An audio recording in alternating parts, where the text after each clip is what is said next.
នេះសងខ្យាលពៅរបស់យើងឡើងល្អខ្លាំងមែនតើណា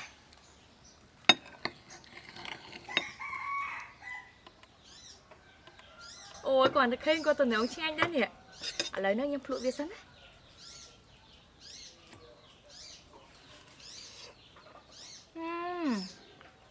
អែមឈ្ងុយហើយឆ្ងាញ់ខ្លាំងមែនតើ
ទាំងអស់គ្នានៅក្នុងថ្ងៃនេះខ្ញុំមកធ្វើសងខ្យាលពៅញ៉ាំហើយគ្រឿងផ្សំដែលខ្ញុំមាន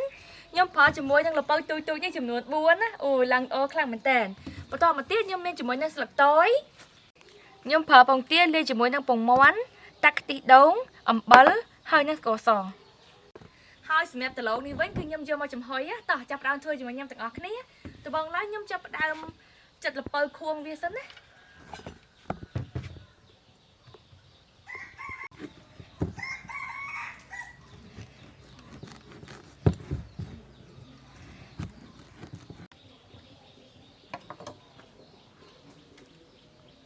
តោះបន្តិចខ្ញុំឆ្កឹះគ្រាប់ល្ពៅនឹងចេញសិនណា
បន្តិចខ្ញុំចាប់ដើមលាយសង្ខ្យារបស់យើងណា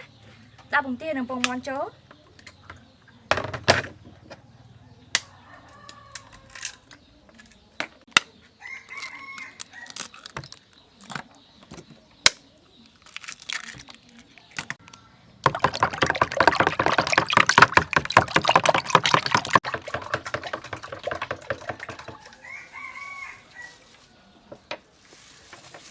កាត់ស្លឹកតើយនេះចូល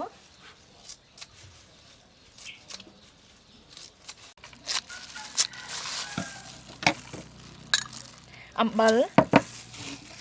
ស្ករសទឹកខ្ទិះដូងតោះបន្តិចខ្ញុំច្របាច់វាដើម្បីឲ្យស្លឹកតើយយើងនេះចេញជាតិឈ្ងុយ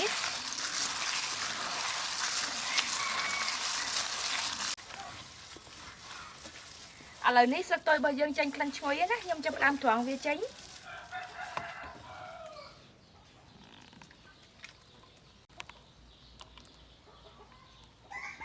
ពេលដែលយើងត្រងចឹងទៅធ្វើឲ្យសាច់សង់ខ្យារបស់យើងហ្នឹងវាមានជាតិល្អល្អហើយឡើងម៉ត់ខៃហ្មង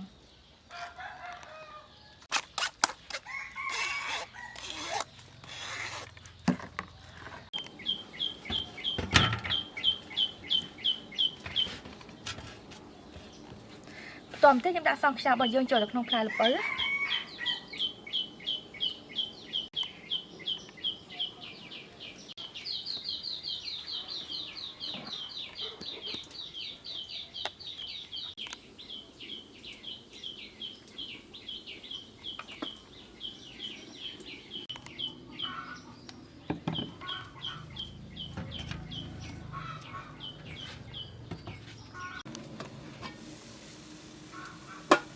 ទឹករបស់យើងបានពុះហើយខ្ញុំចាប់ផ្ដើមដាក់ចំហុយសង់ខ្យាល្ពៅរបស់យើងណា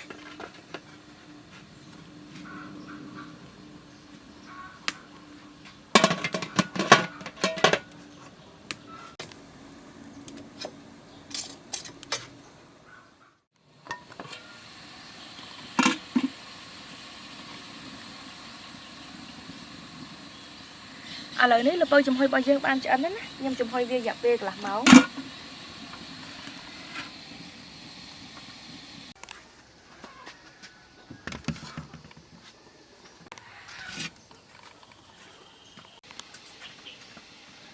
តោះបន្តិចខ្ញុំចាប់ផ្ដើមដាក់ចំហុយទៅលើម្ដង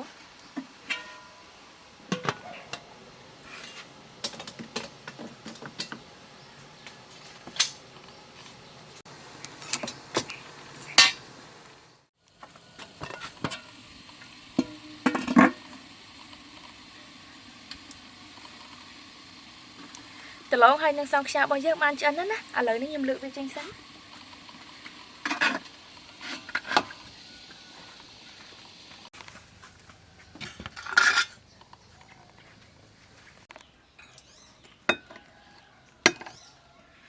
អូយនេះសង់ខ្យាល្ពៅរបស់យើងឡើងល្អខ្លាំងមែនតើណា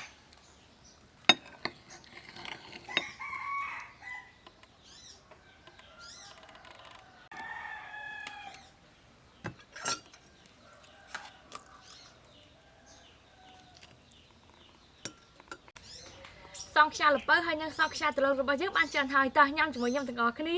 អូយគាត់តែឃើញគាត់តំណងឆ្ងាញ់ដែរនេះឥឡូវនេះខ្ញុំភ្លក់វាសិនណា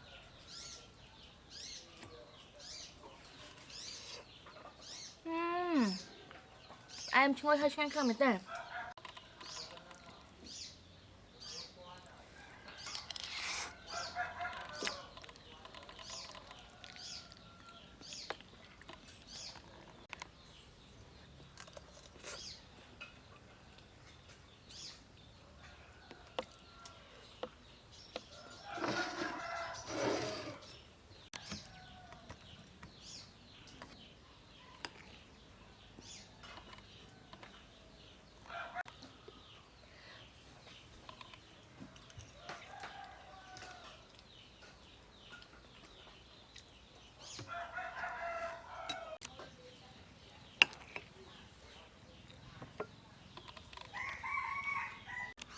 សង់ខ្យារបស់យើងរសជាតិវាឡើងផ្អែមឈ្ងុយហើយឆ្ងាញ់ខ្លាំងមែនតើហ្មងណាអរគុណច្រើនអ្នកទាំងអស់គ្នាបាយបាយ